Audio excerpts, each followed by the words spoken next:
Welcome back to Braintree Today. I'm Martha Konstandinidis and you're watching BCAM TV. Now we'll be getting into our latest stories from the week. Chinese health officials report that hospitals in China have recorded almost 60,000 COVID-related deaths since the government dropped its zero COVID policy in early December. Last Saturday, China's National Health Commission said the country's medical institutions registered 59,938 COVID-related deaths from December 8th to January 12th. People over the age of 65 accounted for more than 90% of the deaths, according to the commission. Before the announcement, the government had reported a little more than 5,000 deaths over the entire course of the pandemic, with fewer than 30 deaths since the start of December. State media quoted a health official saying China's top health ministry had to process a large amount of raw data to scientifically and objectively reflect the death toll from the current wave.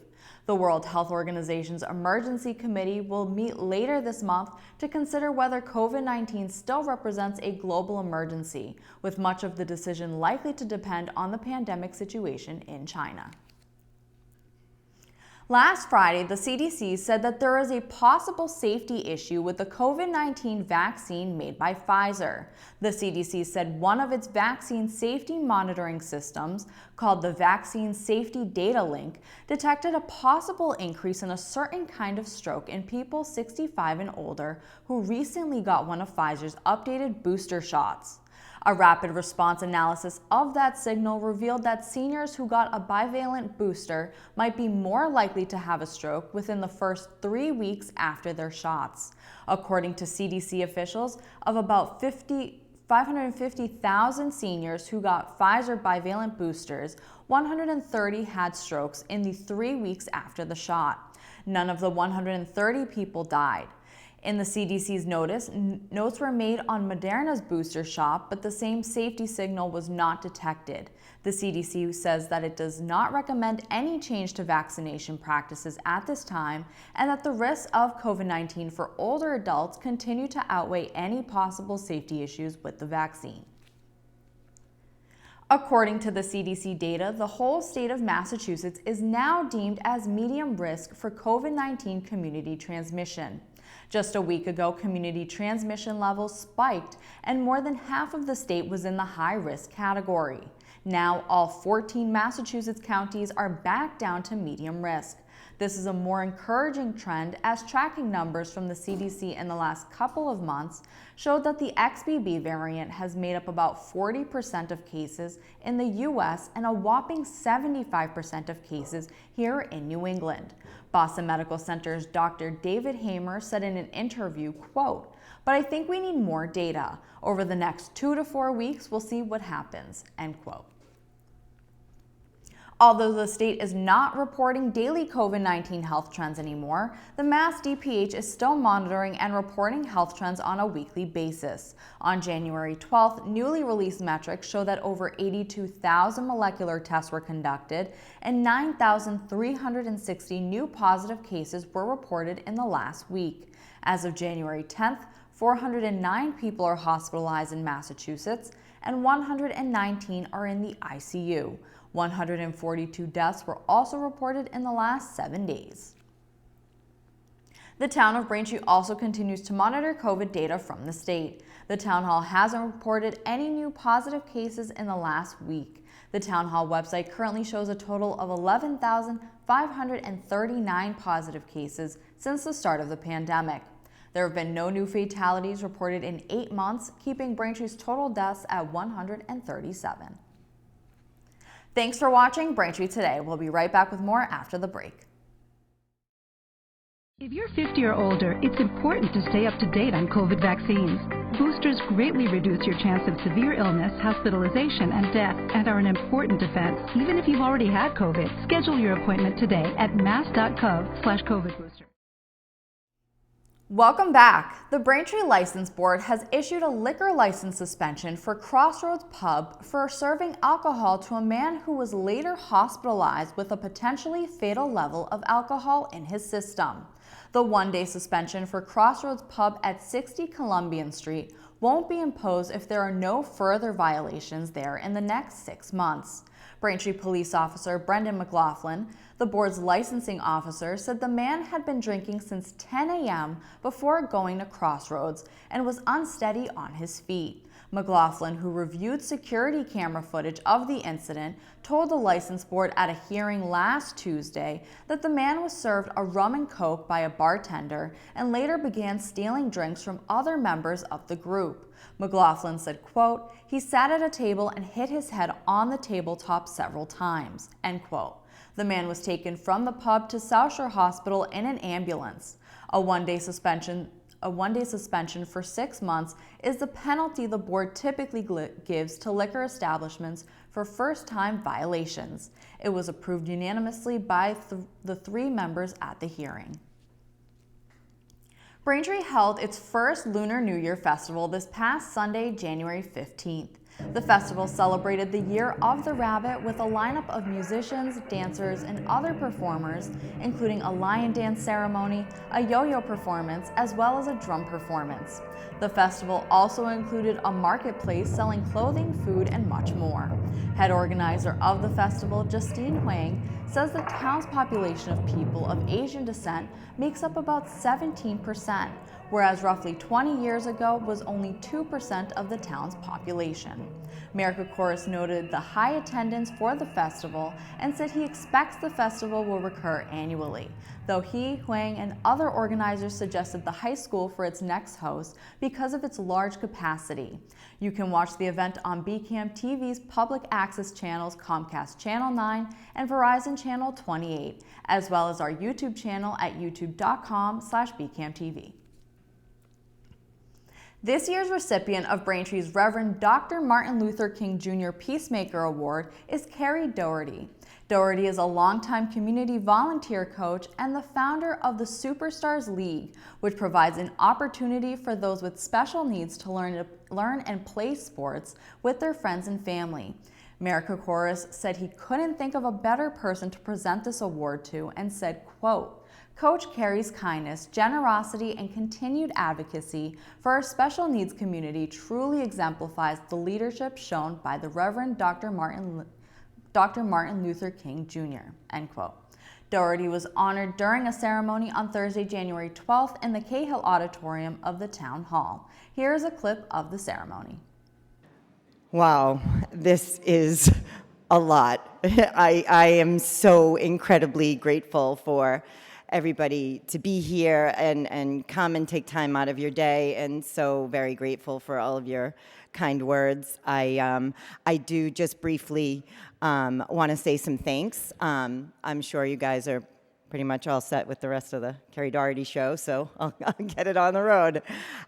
There is no way that I could have run this program, sustained this program for 20 years without the help of so many others. You can watch the full ceremony on BCAM TV's public access channels, Comcast Channel 9 and Verizon Channel 28, as well as on our YouTube channel at youtube.com/BCAMTV.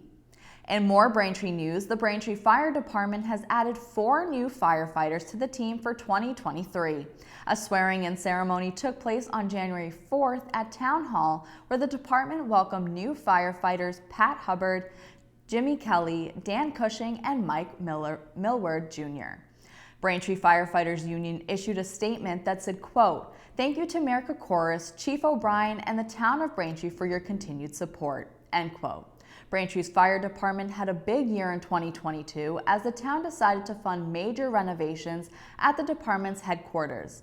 The town council in May approved an additional $7 million for work at the fire headquarters, bringing the total allocation of funds to $11.5 million. The money was part of a $21.6 million capital budget plan by Mayor Charles Kokoris. Braintree Public Schools recently opened kindergarten registration, which can be done online. School officials say the registration portal will be open until January 20th. Any family registering after January 20th will be placed on a wait list as officials begin to evaluate the number of families requesting half-day and full-day programming. To be eligible, all students entering kindergarten must be 5 years of age by August 31st of the year of enrollment. Notifications will be made to all families of their child's placement in either a full or half-day program by February 28th. According to school officials, some families may be eligible for a reduced tuition rate. In order to qualify for reduced tuition, parents or guardians must complete a free and reduced tuition application. Thank you for watching Braintree Today on BCAM TV. We'll be right back with more stories in the area. Each year, the flu makes millions of people sick. Getting a flu shot is the best way to protect yourself. Within 2 weeks, the shot helps your body produce antibodies that fight flu germs. Protect yourself. Protect your family. Get your flu shot today. Welcome back to Braintree Today. Now let's get right into more stories. Last week, gas prices continued to decline in Massachusetts and are no longer higher than the national average. According to AAA, the average gas price in Massachusetts is down 2 cents from last week at $3.32, averaging $3.30 per gallon. Today's price is 17 cents lower than a month ago and 6 cents lower than January of 2022.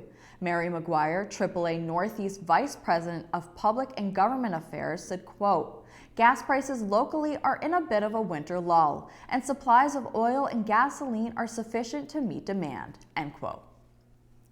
On Friday, a sculpture in tribute to Reverend Martin Luther King Jr. and his wife, Coretta Scott King, was unveiled in the newly dedicated 1965 Freedom Plaza on the Boston Common. The embrace is modeled after a 1964 photograph taken of the King couple embracing after he learned he had won the Nobel Peace Prize. Nonprofit Embrace Boston steered the design and construction of the $9 million bronze sculpture that measures 22 feet tall by 40 feet wide. Boston Mayor Michelle Wu welcomed Martin Luther King III, his wife Andrea, and their daughter Yolanda Renee King. King said he owes his very existence to Boston as the place where his parents found each other and fell in love, and that he is, quote, "honored to participate in the unveiling of the memorial that signifies the bond of love shared by my parents," end quote. Brian Walsh, the husband of missing Cohasset mother Anna Walsh, now faces a murder charge in connection with her disappearance. Previously, Brian Walsh pleaded not guilty during his January 9th arraignment, where he was accused of misleading the police investigation in his wife's disappearance. Walsh appeared in court Wednesday, January 18th to be arraigned on charges of murder and illegally disinterring or moving a body, to which he also pleaded not guilty. Prosecutors alleged that Brian Walsh killed his wife because he wanted to end their marriage. Prosecutor Lynn Bayland said in court, quote, "Rather than divorce, it is believed that Brian Walsh dismembered Anna Walsh and discarded her body," end quote. Bayland also presented an array of evidence, including discoveries of Anna Walsh's blood and personal items in local garbage, phone data showing Brian Walsh's movements, and his alleged Google searches related to dismembering and disposing of a body. Walsh is being held without bail and is next expected in court on February 9th. Recently, people lined up along Wollaston Beach for the 3rd annual North Quincy Polar Plunge. This year's event was to help 6-year-old Quinn Waters, the mighty Quinn, who has spent most of his young life battling 2 diagnoses of brain cancer. On Sunday morning, the thermometer stood just above 30 degrees as friends, family, and community members ran into the water, and the mighty Quinn sat on the seawall shouting encouraging words into the microphone. Volunteers poured hot chocolate for swimmers emerging from their icy bath as the Greater Boston Pipes and Drums Band performed. Quinn's mother, Tara Waters, said, quote, "Kids who are battling cancer have to wait for their transfusions. If everyone is moved by Quinn's story, the number one thing they can do is pray. And the number 2 thing they can do is donate blood and platelets," end quote. Thanks for watching Braintree Today. We'll be right back with more in entertainment. Stopping smoking, vaping, or using other tobacco or nicotine products takes time and courage. Calling 1-800-QUIT-NOW is a great first step. Get connected to a trained Quit coach by phone or online. They'll share ways to curb cravings, handle life's big and small stresses, and tackle relapses with you. No lectures, no judgments. Reaching out and getting support can double your chances of quitting. So, take the first step. Call 1-800-QUIT-NOW or enroll online at mass.gov/quitting. Welcome back to Braintree Today. This week in entertainment, we have a couple of show recommendations for you to watch. First in entertainment comes the recently premiered series The Last of Us, based on the 2013 video game of the same name. The series follows Joel and Ellie as they travel across the post-pandemic America, enduring brutal circumstances and ruthless killers along their journey. Joel is tasked with the possibility of smuggling 14-year-old Ellie out of a quarantine zone and across the United States in search of a faint hope for the future of humanity. As the pair depend on each other for survival, they connect through the harshness of the world they live in. The Last of Us premiered on January 15th and can now be watched on HBO Max. Next in entertainment comes the second season of Your Honor, starring Bryan Cranston and Michael Desiato. The movie tells the story of a prominent and respected New Orleans judge whose life is flipped upside down when his son commits a hit and run that left a teenager dead. At first, Michael encourages his son to turn himself in, but quickly changes his mind when he discovers that the boy that his son killed is the son to the head of the most vicious crime family in the city. Michael must take matters into his own hands to keep his family safe. Season 2 premiered on January 15th, and you can watch both seasons of Your Honor on Paramount Plus and on Showtime. Finally, in entertainment, we have the new Netflix series Kaleidoscope, which was released on January 1st. The show focuses on a master thief and his crew who attempt a heist worth $7 billion. Greed and betrayal are just some of the threats the crew faces while trying to attempt the epic heist. The show stars Rosaline Albe, Tati Gabrielle, and Giancarlo Esposito. The series is made up of 8 episodes, but the interesting thing about this series is that the first 7 episodes appear in random order for each Netflix user. The final episode, which is titled White, is suggested to be viewed last for the best experience, but every other episode can be viewed out of order. The series has already claimed the #1 spot on Netflix's top watched and can be watched now only on Netflix. That'll do it for news today. I'm Martha Konstandinidis, and thank you for watching Braintree Today on BCAM TV. Stay safe, and we'll see you next time.